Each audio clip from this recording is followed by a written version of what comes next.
Bonjour mes amis Sagittaires. Alors nous sommes dans le tirage de septembre et on va commencer ici pour vous par d'abord en fait une pierre pour avoir un petit peu la vibration pour vous pour ce mois.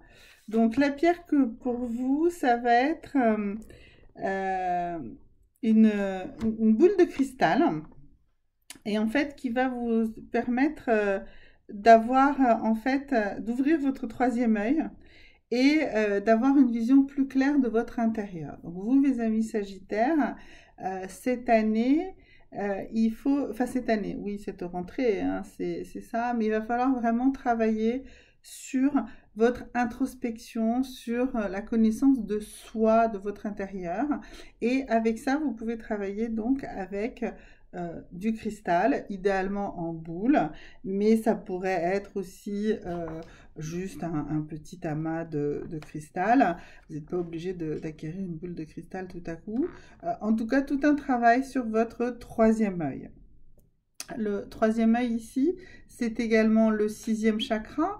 Et donc la pierre de ce sixième chakra, eh bien ça va être une pierre bleue. Et du coup, si vous souhaitez travailler de manière très intense sur l'intégralité des chakras, mais avec une particularité sur celui-là, eh bien ça va être aussi avec un cristal Aqua Aura. C'est un cristal bleu.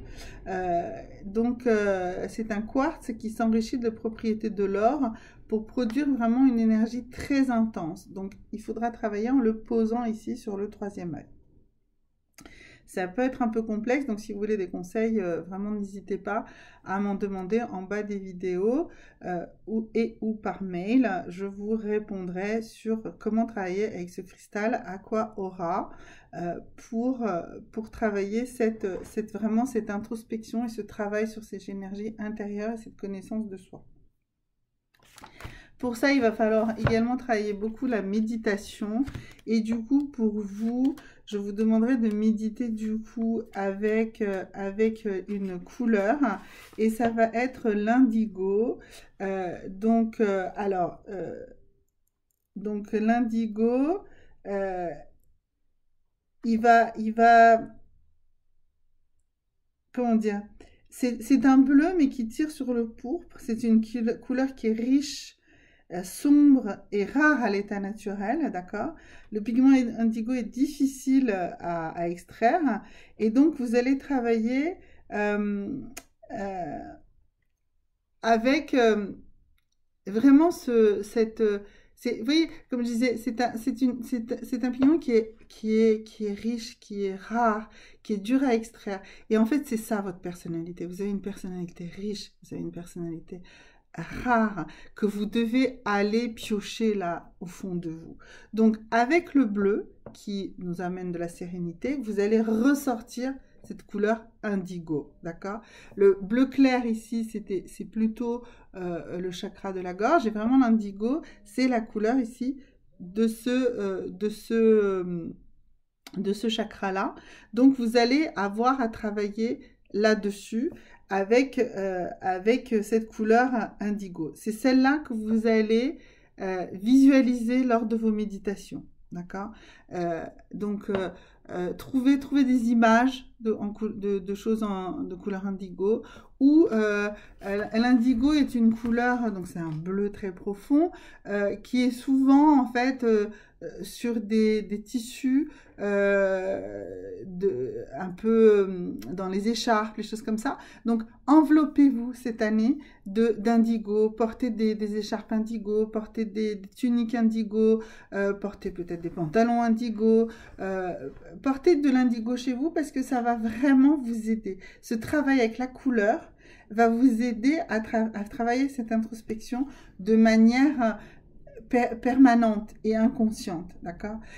Parfois, je conseille une pierre, un mantra, etc. Mais là, vraiment, pour vous, ce que je ressens, c'est d'avoir toujours un élément indigo sur vous, idéalement une écharpe.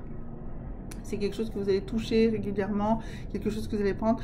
Cet hiver, Prenez une écharpe indigo que vous avez tout le temps sur vous, prenez peut-être des gants indigo, enfin voilà, des choses. Mais vraiment cette couleur indigo, hein, c'est vraiment pour vous, mes amis Sagittaires, c'est vraiment super important pour vous cette année comme couleur.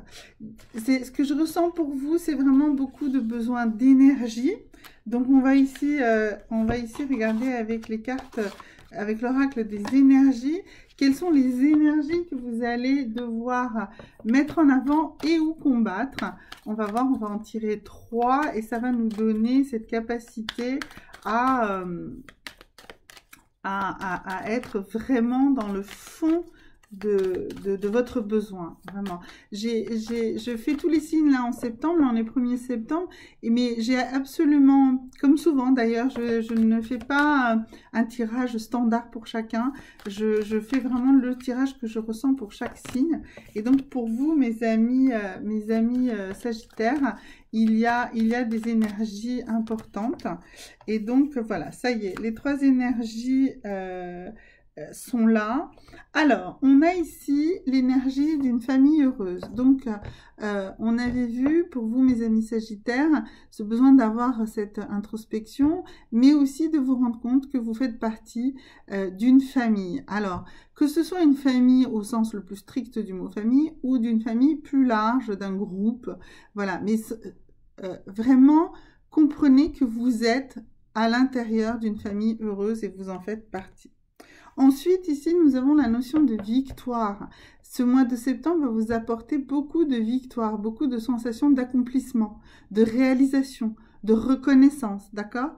Donc, prenez-les, absorbez-les, faites-en vraiment quelque chose qui vous construit. D'accord? On a vu de cette couleur indigo. L'indigo est une couleur royale. Donc, c'est vraiment cette couleur aussi qui va vous aider à être dans cette sensation de victoire, d'accomplissement et de reconnaissance. Ok? Et puis aussi, ici, on a le second chakra. Le chakra avec l'archange Ariel. Le second chakra, c'est le chakra de la sexualité, c'est le chakra de l'énergie de la Kundalini. Donc vraiment, c'est le chakra de la naissance. C'est le chakra... Alors, c'est le chakra qui est juste au-dessus de celui de l'ancrage. Donc celui-là, ce qu'il veut, c'est que vous compreniez que vous êtes fécond. Et ça va avec cette notion de victoire et cette notion de famille heureuse. Vous êtes quelqu'un de fécond, vous êtes quelqu'un qui va produire de la richesse matérielle, de la richesse émotionnelle, de la richesse spirituelle. Donc vous êtes vraiment quelqu'un sur ce mois de septembre et toute cette année qui va pouvoir produire tout ça, multiplier tout ça, agrémenter tout ça, d'accord? Donc vous allez pouvoir vous poser là-dessus et l'utiliser. Donc on a vu depuis le début pour vous, donc de la couleur indigo, on a vu du travail sur votre intérieur, donc du cristal Aqua Aura, ces 2 pierres, si vous pouvez idéalement méditer avec, donc en méditant, en visualisant de l'indigo, ou en étant assis sur un tissu indigo, ou en mettant de l'indigo, enfin voilà, vraiment, mais vraiment c'est... Cette couleur-là, elle est tout autour de vous, là. Et vous voyez, c'est vraiment... Et vous êtes mis en valeur, vous êtes mis en avant. Vous vous éclatez derrière un cercle, une aura indigo. Voilà, c'est vraiment ça, mes amis Sagittaires, pour vous, ce mois de septembre. C'est cette aura indigo qui va vous aider. Vous voyez, avec cette notion de famille heureuse, avec cette notion de victoire, et avec ici cette force, cette énergie, cette kundalini-là qui va vraiment circuler comme ça à l'intérieur de vous et qui va vous projeter. Donc, mes amis Sagittaires, vraiment un démarrage sur les chapeaux de roue, un démarrage intérieur, un démarrage de développement de toutes vos richesses, de toutes vos capacités, de toute votre beauté intérieure, de tout ce que vous êtes capable de sortir de vous. Voilà. Mais vraiment, faites-vous confiance, mes amis Sagittaires. Vous avez tout à l'intérieur de vous. Tout est là. Prenez-le, faites-le rayonner. On a vu ici, vous êtes entouré d'une famille heureuse, qu'elle soit une... Trouvez-vous une communauté? Vous êtes forcément dans une communauté. d'accord? Et ici, vous êtes dans la victoire, dans la reconnaissance. C'est quoi la victoire? Vous voyez ici, on a cette couronne ici de laurier, et c'est cette reconnaissance. On va vous reconnaître. Vous allez vous donner, et donnez-vous, vous, de la reconnaissance. Reconnaissez-vous. Reconnaissez votre propre valeur. D'accord? Donc, c'est vraiment super intéressant. Donc ça, c'était sur les énergies avec lesquelles vous allez travailler. Ensuite, ici, j'aimerais pour vous travailler avec un autre tarot. Alors, attendez que je trouve celui avec lequel j'aimerais travailler pour vous. J'ai fait tomber un truc, mais c'est pas grave. Eh bien, on va ici travailler avec la voie de la conscience. Voilà. Et on va trouver la carte, en fait, la carte qui va vous aider à avancer pour ce mois de septembre. Alors, donc la carte qui est là, c'est l'oracle. Et donc, on va faire cette carte pour vous donner l'impulsion. Alors, voilà, ce que je voudrais, c'est que là, vous fassiez un petit stop sur la vidéo et que vous posiez une question qui est très importante, très profonde pour vous. Idéalement, s'il vous plaît, notez-la, notez cette question, c'est vraiment important, notez la question et ensuite, vous notez la question datée. Je vous encourage vraiment à avoir des petits carnets, envoyer un petit carnet comme ça par exemple, hein, ou alors même un tout petit carnet comme celui-ci, hein, c'est pas obligé d'être grand chose, hein, voilà, et vous notez dessus, vous notez votre question et vous allez écouter la réponse, d'accord? Datez, notez et écoutez la réponse et ensuite notez cette réponse. Et quand vous aurez l'impression d'avoir besoin d'avoir plus de précision sur cette question, de savoir dans quel état d'avancement vous êtes, eh bien, réécoutez ou relisez cette question. Alors, donc, on va tirer une seule carte. Hein. Alors, c'est un tarot qui est magnifique, mais qui a des très grandes cartes et qui est assez difficile à battre. Donc, on va le battre ensemble. Et puis ensuite, on va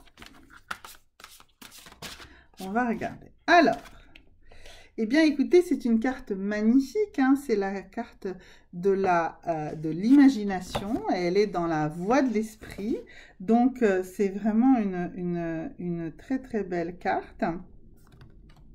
Alors, elle est vraiment dans les cartes finales de ce tarot.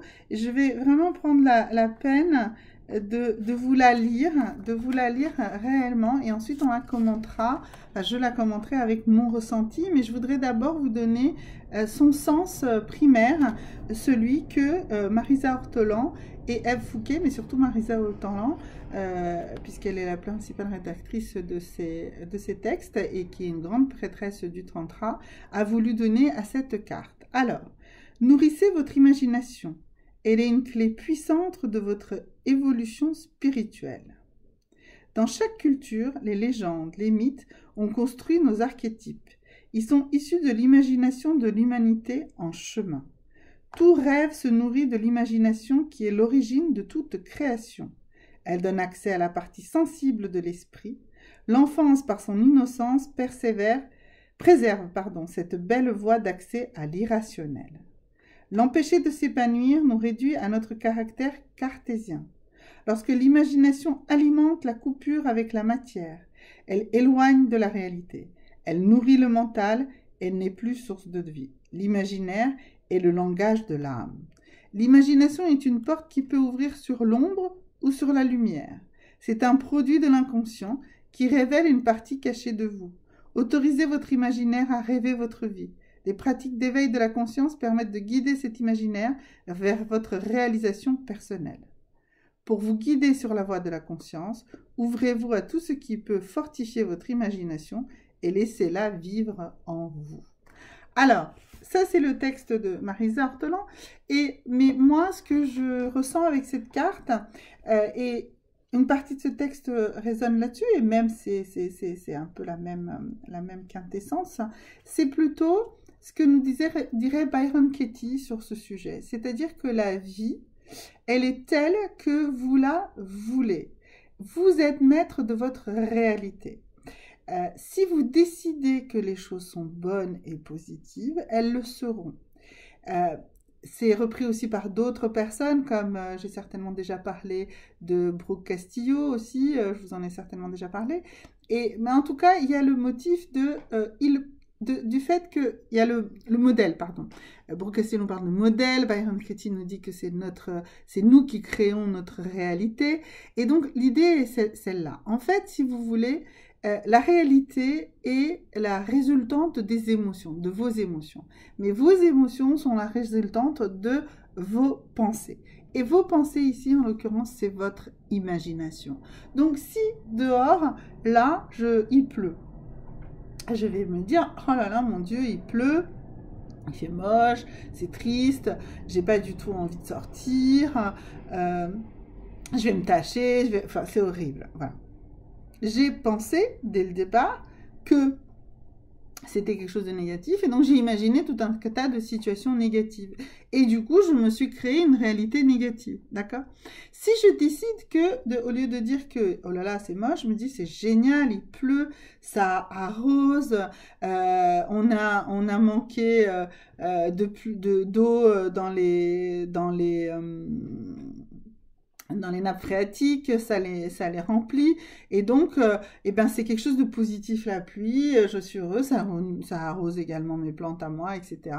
Eh bien, je vais me créer une réalité plus positive, et je ne vais pas trouver ça négatif, je vais me dire, bah, écoute, oui, peut-être que là il pleut, bon, peut-être que j'ai pas envie de sortir tout de suite, mais dès que la pluie s'est arrêtée, je pourrais aller célébrer le soleil qui va venir tout de suite après, par exemple, et donc je vais me projeter, je vais imaginer en fait une situation plutôt positive. Voilà.